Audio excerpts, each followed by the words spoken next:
You guys know how much I like the RayNeo Air 2s. They're one of my favorite glasses to take with me on a trip, not only to be able to watch content from my smartphone, from my tablet, even just when I want to play with, let's say, the Legion Go and play games with them. They're great glasses that you can use to augment any device that provides video over USB-C, and I think that's one of the other benefits here.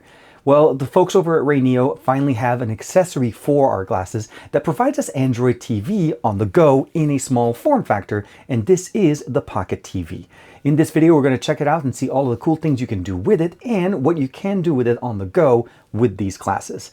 This is TK. Let's check out the Pocket TV from RayNeo.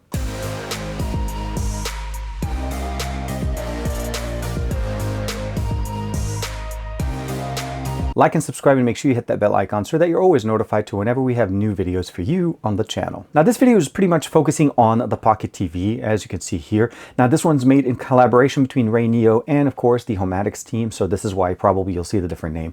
But essentially this is an Android TV, well basically a Google TV, in a portable solution that provides us the access to the entire interface in a small form factor. But one of the really nice things I like about it, it also supports SD card. We can actually expand the storage built in here. It has a built-in battery that also gives us the ability of charging our glasses or actually using the glasses since there's no battery there. But for the most part, just a quick recap on the glasses and what they actually can do. As you can see here, it provides us a large display, and of course it is using the micro OLEDs. This is one of the new technologies that we have here. Dynamic stereo with privacy mode, which provides you the ability of listening to audio from the glasses if you're not using Bluetooth earbuds with them. Of course, up to 120 Hertz refresh rate compatibility, Tove Island certification, as well as an ultra lightweight design, meaning what you're using here, what you're going to be getting with these glasses is a very nice, very portable solution. And what I really like about it is it interfaces via USB-C. That's going to be how we're going to basically run this Android TV or Google TV into these glasses. As far as the configuration, we obviously have a volume rocker here on the bottom here. We can actually configure the audio, and you can see here the speakers that are positioned there. And also at brightness level to actually control the brightness level of the glasses. The frame is not removable, but overall what you're getting here is a very nice, very sturdy configuration.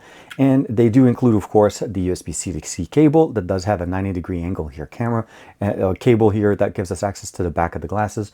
And that's going to be interfacing directly with the Pocket TV. Now, when it comes down to the Pocket TV, let's go ahead and look at some of the options that we have. Obviously, it supports YouTube. It has built-in Bluetooth Wi-Fi 6 compliant. One of the really nice things as well, that it actually works at up to 5.5 hours worth of usage with the 6600 milliampere battery that's built in. And one of the really nice things is it also has a Chromecast built in, since it has basically Google TV built into it. Supports the Hey Google command, obviously. Hopefully I didn't just trigger everybody's phone. And of course, one of the biggest things I love about it is that it has a built-in battery. So it's really a one-stop solution. You charge it up, you put an SD card in here, and you're pretty much ready to go. Now in the box, we get a USB-C to C cable that's going to be used to charge up, obviously, a small instruction manual. And other than that, we're pretty much just greeted directly with the unit itself. We have a D-pad with a button configuration in the center, so we can actually click the button and go directional to where we want to basically navigate in the UI. A power button with 4 LED lights here, or 4 lights to indicate the power level. So let's go ahead and power it on. If I press and hold the power on this, I'll give it a second or so. You'll see here that the lights light up.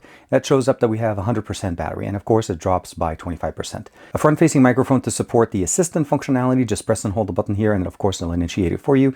Again, makes it really super easy. We have a back button, a home button, volume rocker up and down, and a quick launch pad, as well as shortcuts for YouTube and of course Prime Video. This one is programmable. You can actually customize it to be whichever application you'd like.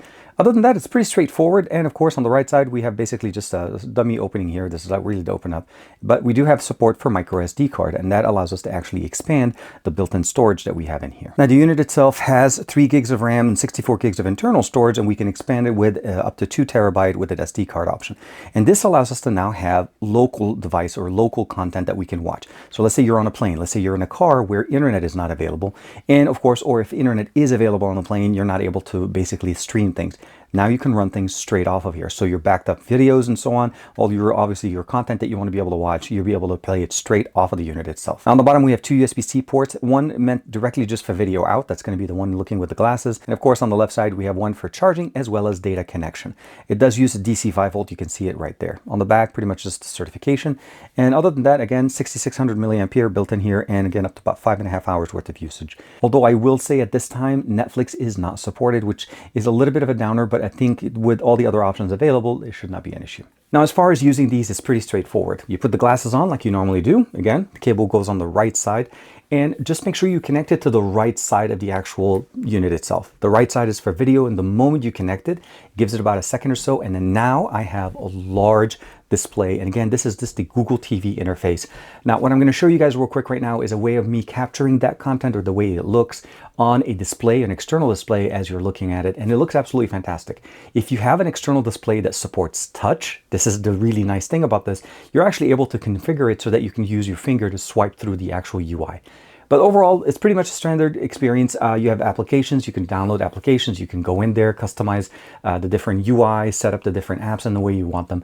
And the navigation is pretty much straightforward with the button configuration that we have in here. And if I find something that I like, I can actually just go ahead and select it. Let's go ahead and go to the right. I'm going to go to YouTube.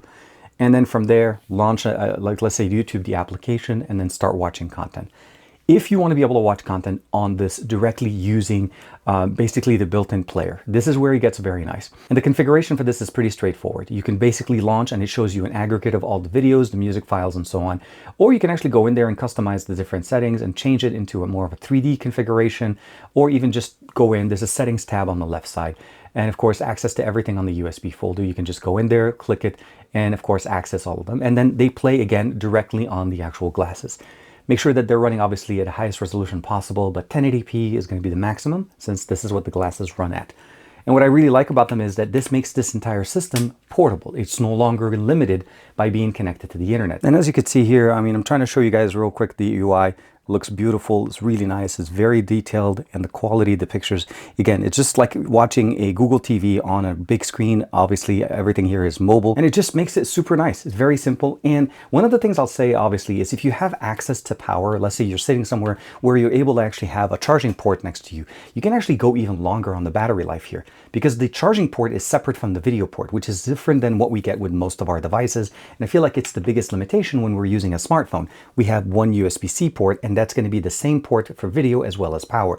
So for the most part, when you're using the glasses with your phone, you're using the battery on your phone, and obviously unless you have wireless charging or something like that, you're pretty much limited in the ways you can charge your phone. This way, you're pretty much using exactly what you have, the 6600 milliampere battery and the ability of charging it while using it at the same time. Now, obviously, audio is going to be basically one of the biggest things I'll say is if you have a lot of noise around you, let's say you're on a plane, my recommendation is to use obviously Bluetooth headphones, and that actually is supported here as well. You log in, you go into the settings tab, again with standard Google TV, and pair it over Bluetooth because it does actually support it, and it also does support Wi-Fi 6. So connectivity, not going to be a problem. And I really like the fact that all of this entire package with the glasses fits within the pouch itself that comes with the RayNeo Air 2s. So if you're trying to keep it all nice and concise, pretty much straightforward, put the cables in there, and of course, enjoy your content on the go. My hope is that you like this accessory, and of course, let me know what you guys think about it. I think it's a great combination. If you have an external display that supports the video input, you need to provide power to the external display, and this is going to work beautifully as well. You can watch content on there.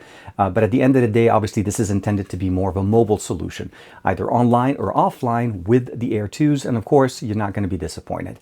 Like and subscribe as usual. Thank you very much for the support, and of course, as usual, I will see you in the next video.